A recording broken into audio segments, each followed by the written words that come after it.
bagi setiap jemaat Tuhan di tahun 2025 ini akan banyak kisah, cerita bagaimana saudara mengalami hal-hal yang istimewa dari Tuhan.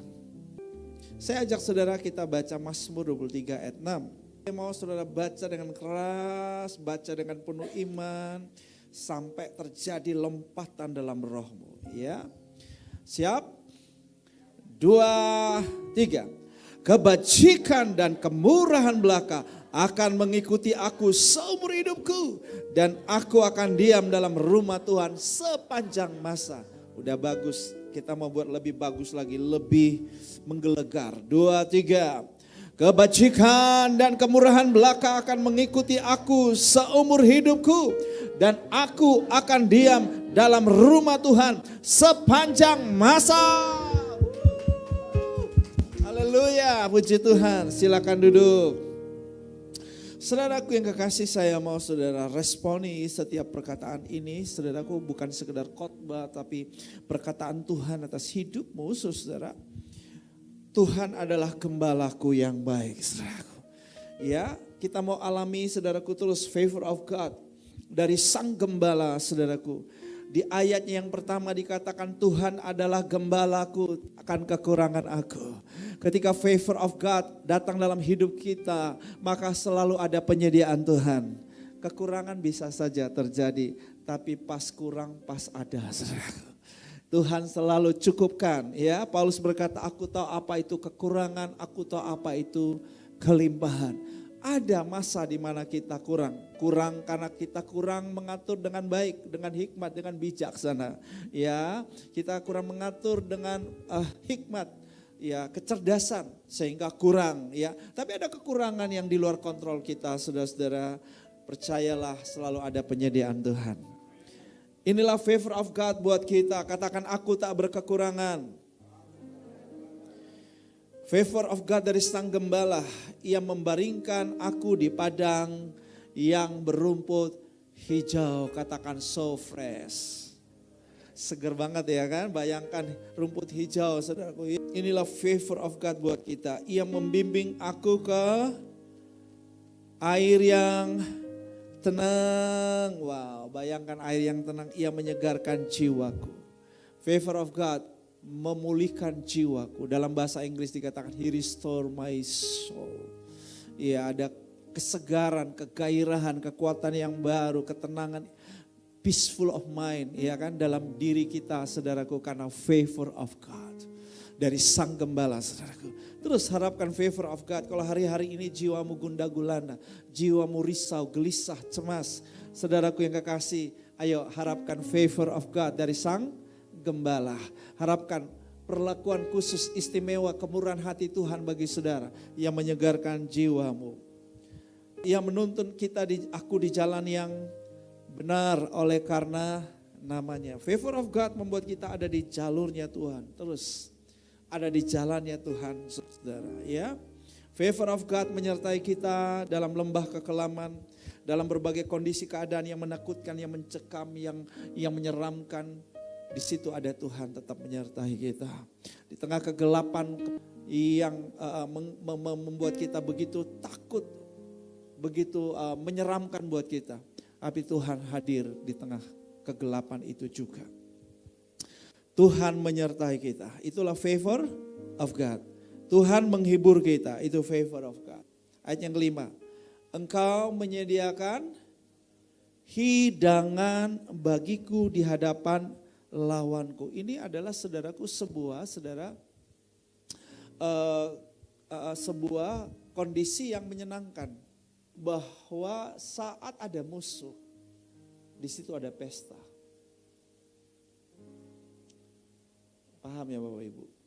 Jadi ini lagi diserang musuh, tapi yang diserang bikin pesta. Ini apa ya, kayaknya enggak sesuatu yang mestinya kan terbalik ya. Kalau lagi diserang musuh, lagi ngalamin banyak kesusahan, kesulitan, mestinya apa? Berduka cita ya, betul? Mestinya gelisah ya, cemas, risau, takut.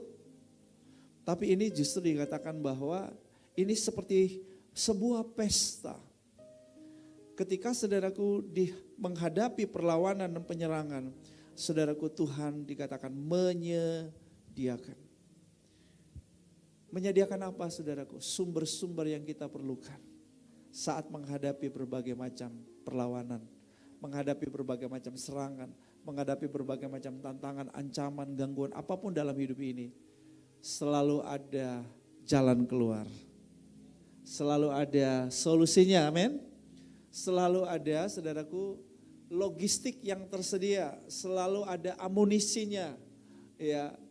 Selalu ada. Nah, kalau saudara hidangan, saudara. Ini saudara begini, saya udah pernah bagikan di waktu-waktu yang lalu. Yosua dan Kaleb punya respon iman yang luar biasa, ya. Ketika bangsa Israel berteriak-teriak jerit takut mati aja sudah di sini atau balik ke Mesir, ya, karena mereka membayangkan raksasa di tanah Kanaan, ya kan? Ya, kita nggak mungkin bisa masuk, mereka raksasa, kita kecil seperti belalang. Tapi apa yang Yosua dan Kaleb bilang bahwa kita akan menelan mereka habis, ya kan? Ya, kata menelan mereka habis itu, yang ditelan itu apa? Yang ditelan itu roti, saudara, bagi mereka. Lekem, roti dalam bahasa Ibrani, lekem, rotinya seperti roti bagi mereka. Saudaraku yang kekasih, perhatikan baik. Catat kata ini. Catat ya. If you have no problem, you have no promotion. Saudara nggak punya problem, nggak ada promosinya. Saudara mau ngalamin promosi? Amin. Lebih keras dong. Bilang sama sebelahmu, berarti siap-siap problem akan datang dalam hidupmu.